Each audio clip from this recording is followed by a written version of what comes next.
যদি কোন ব্যক্তি সাহাবায়ে কেরামরা যে বিশ্বাস রাখতেন সেই বিশ্বাসের অন্য বিশ্বাস রাখে, না ওই বিশ্বাস রাখি না, মা আয়েশা যে বিশ্বাস রাখে ওই বিশ্বাস আমি রাখি না, সে মুসলিম থাকবে? একমত ইনশাআল্লাহ তাআলা। কারণ আল্লাহ পাক কোরআনে কারীমে বলেছেন ফাইন আমানু বিমিসলি মা আমানতুম বিহি, সূরা বাকারায় আল্লাহ পাক ইরশাদ করেছেন তারা যদি ঈমান নিয়ে আসে, মানে পরবর্তী লোকেরা, আমাদের সম্পর্কে আল্লাহ বলছেন। সাহাবায়ে কেরামের পরের জামানা সম্পর্কে বলা হচ্ছে, তাবেঈনদের থেকে শুরু করে কিয়ামত পর্যন্ত যত মানুষ আসবে তারা যদি ঈমান নিয়ে আসে বিমিসলি মা আমানতুম বিহি, তোমরা যেমন ঈমান নিয়ে এসেছো হে রাসূল মুহাম্মদ সাল্লাল্লাহু আলাইহি ওয়াসাল্লাম, হে আবু বকর ওমর, হে সাহাবায়ে কেরাম, তোমরা যেমন ঈমান নিয়ে এসেছো ওই রকম যদি তারা ঈমান নিয়ে আসে ফাকাদ ইহতাদাউ, তাহলে হিদায়াত পাবে। হে আয়েশা, তোমরা যেমন ঈমান নিয়ে এসেছো, উম্মে সালামা, উম্মে হাবিবা, তোমরা যেমন ঈমান নিয়ে এসেছো সেই রকম ঈমান যদি তারা নিয়ে আসে, সেই রকম বিশ্বাস করে, তাহলেই তারা হিদায়াত পাবে। ওয়াইন তাওয়াল্লাউ, আর তারা যদি বলে না না মা আয়েশা মাতা বললে কি হবে, নবী মরেননি, নবীর ইন্তেকাল হয়নি, তাহলে ওয়াইন তাওয়াল্লাউ ফাইন্নামা হুম ফি শিকাক, তাহলে তারা বিক্ষিপ্ত হয়ে রয়েছে, তাদের অন্তরে শিকাক, ফাটল রয়েছে, কোরআন সুন্নাহর সাথে মজবুত হয়ে নাই, তারা অটুট নয়, শিকাক, বিক্ষিপ্ত, বিচ্ছিন্ন হয়ে রয়েছে। ফাসায়াকফিকাহুমুল্লাহ, আল্লাহ পাক বলছেন এদের জন্য আল্লাহ পাক যথেষ্ট। হে নবী তোমার জন্য এরা, আল্লাহ পাক রব্বুল আলামিন বলছেন যে হে নবী তোমার এরা কোনো ক্ষতি করতে পারবে না, তোমার দিনের কোনো ক্ষতি করতে পারবে না, আল্লাহ পাক তোমার পক্ষ থেকে এদের জন্য যথেষ্ট। আল্লাহ এদের হিসাব নেবেন, এদের সাথে বোঝাপড়া আল্লাহ পাক করবেন। ফাসায়াকফিকাহুমুল্লাহ বলছেন যে সেই অসুস্থতা ইন্তেকাল হয়ে যায় নবী সাল্লাল্লাহু আলাইহি ওয়াসাল্লামের, লানাল্লাহুল ইয়াহুদা ওয়ান নাসারা, ইহুদি খ্রিস্টানদের উপর আল্লাহর লানত হয়েছে, ইত্তাখাযু কুবুর আনবিহি মাসাজিদা, এর অর্থ করা হয়েছে কালাত। তারপরে মা আয়েশা বলছেন ওয়ালাউলা যালিকা, এই ভয় যদি না থাকতো নবী সাল্লাল্লাহু আলাইহি ওয়াসাল্লামের কবর সম্পর্কে, লা উবরিজা কবরুহু, তাহলে বা লা আবরাজু কবরাহু, দুই রকমের রিওয়ায়াত, লা উবরিজা কবরুহু, তাহলে নবী সাল্লাল্লাহু আলাইহি ওয়াসাল্লামের কবরটিকে প্রকাশ্য জায়গায় রাখা হইতো, ঘরের মধ্যে দাফন করা হইতো না। ঘরের মধ্যে এই রহস্যই দাফন করা হয়েছে যে তাহলে যেই সেই ঢুকতেও পারবে না, আর কবরের কাছে গিয়ে সেজদাও করতে পারবে না, কবরের কাছে নবীর কাছে দোয়াও করতে পারবে না, আর নজর মান্নত ওখানে পেশ করব, দরখাস্ত আরজি পেশ করবো, এইসবও করতে পারবে না। যদি বাইরে হইতো কোন জায়গায়, খোলা জায়গায়, তাহলে কে পাহারা দিবে? যখন তখন এসে দরখাস্ত নিয়ে আসে, ইয়া রাসূলুল্লাহ নজর রহম ফরমাইয়ে, তারাহাম ইয়া নবী আল্লাহ তারাহাম, ফাজাইলে দুরুদ ফাজাইল আমল শোনাবো, তার কবিতা শুনাইলাম একটা, ইয়া রাসূলুল্লাহ রহম করুন, দয়া করুন, এগুলো এসে পড়তো, কে বাধা দিত খোলা জায়গায় থাকলে? ওয়ালাউলা যালিকা, এই আশঙ্কার জন্য নবীর কবরকে ঘরের মধ্যে দেওয়া হয়েছে, না হলে বাইরে দেওয়া হতো, লাউবরাজা কবরহু, কবরকে বাইরে দেওয়া হতো, লাবরাজু কবরহু, অন্য রিওয়ায়াতে সাহাবায়ে কেরাম খোলা জায়গায় তার কবর দিতেন, কিন্তু এই আশঙ্কায় খোলা জায়গায় কবর দিলে কিছুদিন পরে শিরক বিদআত শুরু হবে, কবর মাজার পূজার ব্যবসা যখন শুরু হবে তখন বড় মাজারে পরিণত হবে, আর সবাই এসে সেজদা করা, কে মান্নত করা, কে হাঁস মুরগ জবাই করা, কি তাওয়াফ করা, এইসব শুরু হবে।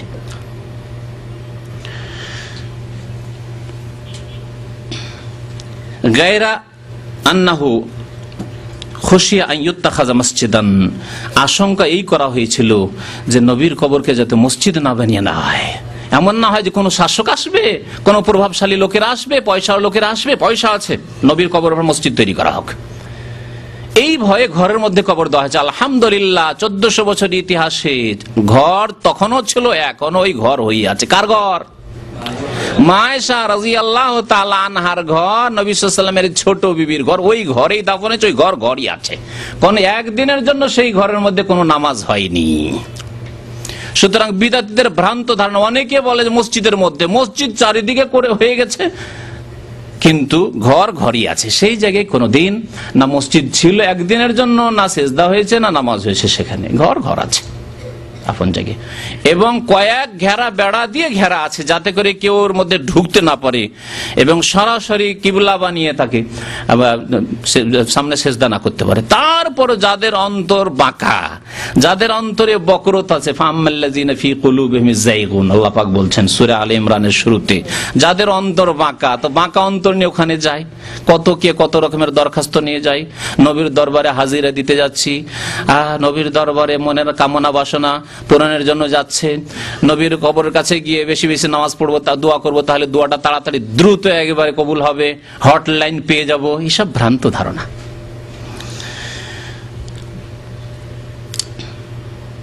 জন্দব রাদিয়াল্লাহু তাআলা আনহু বর্ণনা করেছেন, সামি'তু নবী সাল্লাল্লাহু আলাইহি ওয়াসাল্লাম ইয়াকুলু ক্বাবলা আন ইয়ামুতা বি50। নবী সাল্লাল্লাহু আলাইহি ওয়াসাল্লামের ইন্তেকালের 5 দিন আগে, এখানে দেখেন সামি'তু নবী সাল্লাল্লাহু আলাইহি ওয়াসাল্লাম, আমি নবী সাল্লাল্লাহু আলাইহি ওয়াসাল্লামের কাছে শুনেছি ক্বাবলা আন ইয়ামুতা বি50, তার মওতের ইন্তেকালের 5 দিন পূর্বে। ক্বাবলা আন ইয়ামুতা ওখানে পড়লেন মাতা, আর এখানে ইয়ামুতু, ওটা মাজির সেগা ছিল, পাস্ট টেন্স ছিল, এটা হচ্ছে ইয়ামুতু। তার ইন্তেকালের 5 দিন পূর্বে আমি শুনেছি, ওয়াহুয়া ইয়াকুলু, তিনি সাল্লাল্লাহু আলাইহি সাল্লাম ইরশাদ করছিলেন, ইন্নী আবরাউ ইলাল্লাহ আন ইয়াকুনা লি মিনকুম খলিল, আমি সম্পর্ক ছেদের ঘোষণা করছি যে আমার আল্লাহ ছাড়া কেউ খলিল অন্তরঙ্গ বন্ধু নেই। আমি কারো সাথে অন্তরঙ্গ বন্ধুত্বর কথা বলছি না, বরং এই ঘোষণা করছি যে আমার কোনো বন্ধুত্ব নেই কারো সাথে অন্তরঙ্গ বন্ধুত্ব। খলিল এমনি বন্ধু আলাদা, সাদিক বা রফিক এগুলো হচ্ছে বন্ধু, এমনি বন্ধু, কিন্তু খলিল মানে হচ্ছে অন্তরঙ্গ বন্ধু, যার ভালোবাসা হাড়ে হাড়ে সেরায় সেরায় গোশতের বিভিন্ন অংশে ঢুকে পড়েছে। এইরকম বন্ধুত্ব ভালোবাসাকে বলে খলিল। নবী সাল্লাল্লাহু আলাইহি ওয়াসাল্লাম বলছেন আমার একমাত্র খলিল, ফাইনাল্লাহ তাআলা কাদ ইত্তাখাযানি খলিলা, কারণ আল্লাহ পাক আমাকে অন্তরঙ্গ বন্ধু খলিল বানিয়েছেন। কামা ইত্তাখাযা ইব্রাহিমা খলিলা, যেমন ইব্রাহিম আলাইহিস সালামকে অন্তরঙ্গ বন্ধু বানিয়েছেন। ওয়ালাউ কুনতু মুত্তাখিযান মিন উম্মতি খলিলা, আমার উম্মতের কাউকে যদি আমি অন্তরঙ্গ বন্ধু হিসাবে গ্রহণ করতাম তাহলে লাত্তাখাযতু আবু বকরিন খলিলা, তাহলে আবু বকর সিদ্দিক রাদিয়াল্লাহু তাআলা আনহুকে আমি অন্তরঙ্গ বন্ধু হিসাবে গ্রহণ করতাম। কারণ বাল্য জীবনের বন্ধু, বড় হয়ে বন্ধু, সারা জীবনের বন্ধু, সেই যুগের ইসলাম আসার পূর্বেরও বন্ধু, ইসলাম আসার সাথে সাথেই বন্ধু, হ্যাঁ, সুখেরও বন্ধু, দুঃখেরও বন্ধু, সোর পাহাড়ের গুহারও বন্ধু, সব জায়গার বন্ধু। আল্লাহ শুনে রাখো, তারপরে কি বলছেন, ওয়া আন্না মান কানা ক্বাবলাকুম কানু ইয়াত্তাখিযুনাল কুবুরা মাসাজিদ, তোমাদের পূর্বে যে সব জাতি ছিল, আমাদের পূর্বে কোন জাতি ছিল? ইহুদি খ্রিস্টান। মুসা আলাইহিস সালামের অনুসারী তো তারা নয়, অনুসরণ প্রথম যুগে করেছে, তারপরে তারাই বিভ্রান্ত হয়ে গেছে কবর পূজারীদের মতো। যেমন নবী সাল্লাল্লাহু আলাইহি ওয়াসাল্লাম উম্মতের দাবিদার কবর পূজারীরা, তারা বিভ্রান্ত হয়ে গেছে। ওই রকম মুসা আলাইহিস সালামের উম্মত ছিল তারা, তারপরে এইরকম বিভ্রান্ত হয়ে গেছে। ওই রকম ঈসা আলাইহিস সালামের অনুসারী আর খাঁটি অনুসারী নেই, সব বিভ্রান্ত হয়ে গেছে আজকালকার কবর পূজারীদের মতো, যারা নবী সাল্লাল্লাহু আলাইহি ওয়াসাল্লামের অনুসরণ থেকে বিভ্রান্ত হয়েছে। তোমাদের পূর্বের জাতি যারা ছিল, ইয়াত্তাখিযুনা কুবুরা আমবিয়াইহিম ওয়া সালিহিহিম মাসাজিদা, তারা তাদের নবীগণের কবর এবং নেক লোকদের, ওলিদের কবর কে মসজিদ বানিয়ে নিয়েছিল। ফালা, সাবধান, ফালা তাত্তাখিযুল কুবুরা মাসাজিদা, তোমরা কবরগুলিকে সেজদার স্থানে পরিণত করিও না। ওয়া ইন্নী আনহাকুম আন যালিকা, আমি তোমাদেরকে এই রকম পাপ থেকে, অন্যায় থেকে নিষেধ করছি, খবরদার এরকম কাজ করবে না। ইন্নী আনহাকুম আন যালিকা, কত সুন্দর স্পষ্ট কথা, আমি তোমাদেরকে নিষেধ করছি, খবরদার মসজিদের ওপর, মসজিদের ভিতরে কবর দেবে না, কবরের উপর মসজিদ বানাবে না, মসজিদ কবরের পাশে সেজদা করবে না, সবগুলি অর্থ এতে শামিল। মসজিদকে কিবলা বানাবে না, মসজিদকে, কবরকে কিবলা বানাবে না, কবরকে সামনে করে তোমরা নামাজ পড়বে না, এই সবগুলি অর্থ এতে শামিল রয়েছে। ইন্নী আনহাকুম আন যালিকা, মুসলিম শরীফের হাদিস, হাদিস নম্বর 1216। আবু উবাইদা রাদিয়াল্লাহু তাআলা আনহু বর্ণনা করেছেন, আখিরু মা তাকাল্লামা বিহি নবী সাল্লাল্লাহু আলাইহি ওয়াসাল্লাম, সর্বশেষ যে বাণীটি ছিল রাসূলুল্লাহ সাল্লাল্লাহু আলাইহি ওয়াসাল্লামের, সর্বশেষ বাণী কি ছিল? আখরিজু ইয়াহুদা আহলিল হিজাজ ওয়া আহলান নাজরান মিন জাজিরাতিল আরব, হেজাজের ইহুদিদেরকে আর নাজরানের খ্রিস্টানদেরকে মিন জাজিরাতিল আরব, জাজিরা আরব থেকে, আরব উপদ্বীপ থেকে বের করে দাও। ওসিয়ত ছিল যেদেরকে রাখবে না এখানে। আরেকটা হাদিস রয়েছে, আখরিজুল মুশরিকিনা মিন জাজিরাতিল আরব, মুশরিক পৌত্তলিকদেরকে জাজিরা আরব থেকে বের করে দাও, অর্থাৎ স্থায়ীভাবে বসবাস করতে দিও না।